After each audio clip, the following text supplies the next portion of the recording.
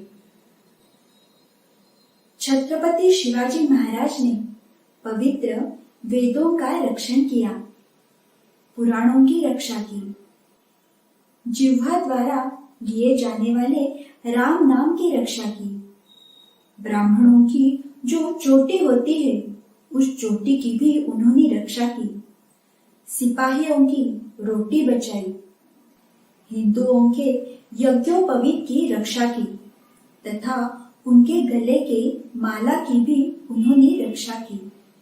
मुगलों को मसल दिया, मुगल साम्राज्य को नष्ट किया, शत्रुओं को कुचल दिया।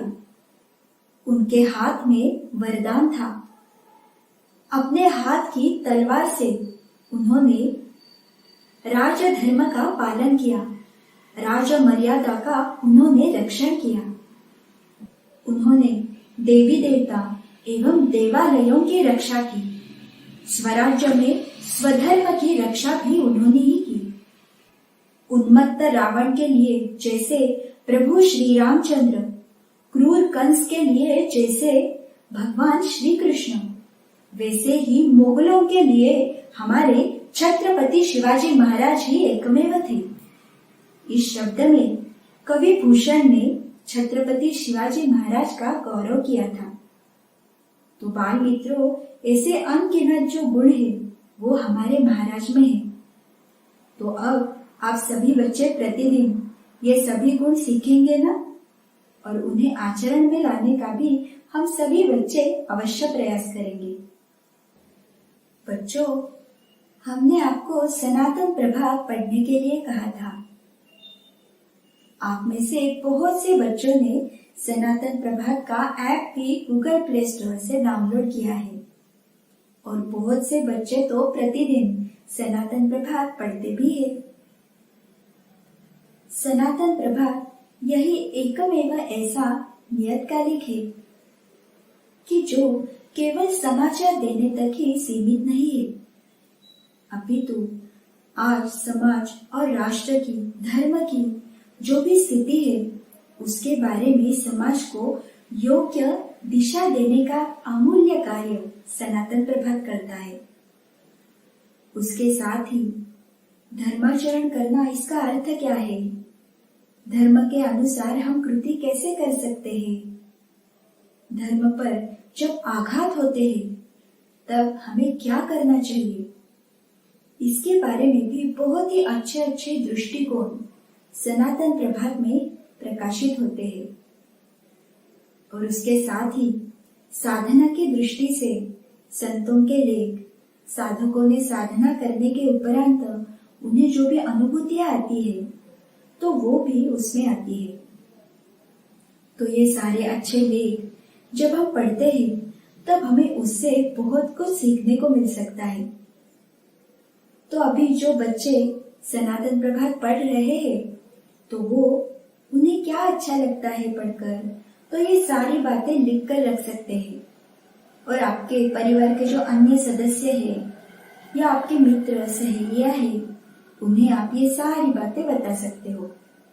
और उसके साथ ही अपने मित्रों को, सहेलियों को आप दैनिक सनातन प्रभात का या फिर हिंदी पाक्षिक सनातन प्रभात का सदस्य बनने के लिए अवश्य बोल सकते हैं।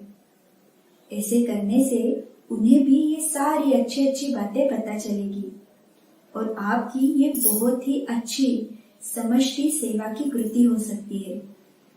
ठीक है ना? तो सभी बच्चे अवश्य ऐसा प्रयास करना। चलो फिर अब आगे की ओर जाते हैं। अब हम संस्कार वर्ग में स्तोत्र सुनने वाले हैं। जिन बच्चों के पास सभी स्तोत्र होते हैं, ऐसी पुस्तिका हो तो वो पास में लेकर बैठेंगे और उसे देखकर हमारे साथ आप ये स्तोत्र कह सकते हो। सभी बच्चे अपने हाथ जोड़कर एकदम स्थिरता से बैठेंगे और ये स्तोत्र कहेंगे। चलो फिर अब हम स्तोत्र आरंभ करते हैं।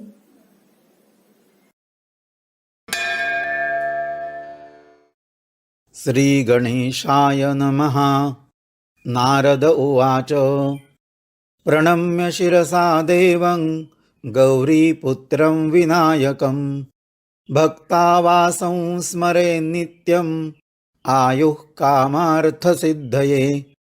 प्रथमं वक्रतुण्डं च एकदन्तं द्वितीयकं तृतीयं कृष्णविङ्गाक्षं गजवक्त्रं चतुर्थकं लम्बोदरं पञ्चमं च षष्ठं विकटमेव च सप्तमं विघ्नराजेन्द्रं धूम्रवर्णं तथाष्टमं नवमं भालचन्द्रं च दशमं तु विनायकम् एकादशं गणपतिं द्वादशं तु गजाननं द्वादशैतानि नामानि त्रिसन्ध्यं यः पठेन्नरः न च विघ्नभयं तस्य सर्वसिद्धिकरं प्रभो विद्यार्थी लभते विद्यां धनार्थी लभते धनं पुत्रार्थी लभते पुत्रान् मोक्षार्थी लभते गतिम् जपेत् गणपतिस्तोत्रं षड्भिर्मासैः फलं लभेत संवत्सरेण सिद्धिं च लभते नात्र संशयः अष्टभ्यो ब्राह्मणेभ्यश्च लिखित्वा यः समर्पयेत् तस्य विद्या भवेत् सर्वा गणेशस्य प्रसादतः इति श्रीनारदपुराणे संकष्टनाशन गणेशस्तोत्रं संपूर्णम्।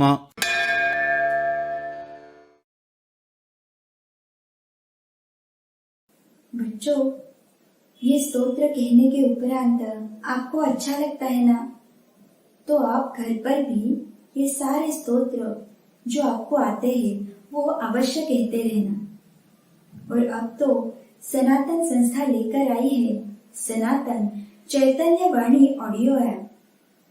ये ऐप आप गूगल प्ले स्टोर से डाउनलोड कर सकते हो। इसमें जो भी श्लोक स्तोत्र है तो वो एक बार डाउनलोड करने के बाद बिना इंटरनेट के भी आप सुन सकते हो और पढ़ भी सकते हो। ये जो ऐप है ये मराठी भाषा में है, परंतु जो भी सारे श्लोक और स्तोत्र संस्कृत में है वो तो आप अवश्य पढ़ सकते हो। और इसकी विशेषता ये है कि ये सभी स्तोत्र श्लोक शास्त्र शुद्ध पद्धति से और वैदिक ब्राह्मणों द्वारा उच्चारण किए गए हैं, तो सभी इसका अवश्य लाभ लेना। चलो फिर बच्चों, आज का पूरा संस्कार वर्ग सभी ने ध्यान देके सुना है ना? तो आज हमें कितनी अच्छी अच्छी जानकारी इस वर्ग में मिली। तो ये सभी केवल भगवान ने ही हमें दिया है, इसलिए हम अब भगवान के चरणों में कृतज्ञता व्यक्त करेंगे। सभी अपने हाथ जोड़कर ही कृतज्ञता कहेंगे। हे भगवान, केवल आपकी ही कृपा से इस बाल संस्कार वर्ग में हमें बहुत कुछ सीखने को मिला, इसलिए हम आपके चरणों में कृतज्ञ हैं।